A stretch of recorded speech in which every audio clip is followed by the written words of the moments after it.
So అన్నం వాహికలో cancer వస్తే గనక దానిలో మెయిన్ సింప్టమ్స్ ఏముంటాయి? మనకి తినడానికి ఇబ్బంది అవుతుంది. నోట్లో పెట్టుకుని నమిలి మింగేటప్పుడు నొప్పి రావడం గానీ, కిందకి పోకపోవడం గానీ అట్లా ఉంటాయి. చాలామందికి వెయిట్ లాస్ అండ్ డిస్ఫేజియా అంటే తినడానికి ఇబ్బంది, మింగేటప్పుడు నొప్పి రావడం అనేది ఉంటుంది. అండ్ చాలా మటుకు పేషెంట్స్ ఇవన్నీ ప్రాబ్లమ్స్ కాకుండా మెడలో గడ్డలు, లింఫ్ నోడ్స్ అని కూడా ప్రెజెంట్ అవుతారు. సో వాళ్ళ ప్రెజెంటేషన్ ఏముందో దాన్ని బట్టి మనం దానికి ఫర్దర్ ఇన్వెస్టిగేషన్స్ చేస్తాము.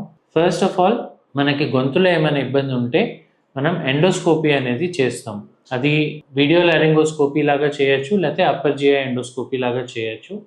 అదే సమయంలో మనం బయాప్సీ కూడా ఏదైనా గ్రోత్ కనిపిస్తే దాని నుంచి బయాప్సీ కూడా చేయొచ్చు.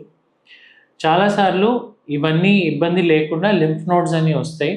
దానిలో మనం ఎఫ్ఎన్ఏసి టెస్ట్ అంటే సూది పరీక్ష టెస్ట్ చేసి దానిలో మెటాస్టాటిక్ స్క్వామస్ సెల్ కార్సినోమా అని వస్తే గనక అది ఎక్కడి నుంచి వచ్చింది అని చూడడం కోసం మనం ఎండోస్కోపీ చేసినప్పుడు అన్నవాహిక క్యాన్సర్ బయటపడవచ్చు.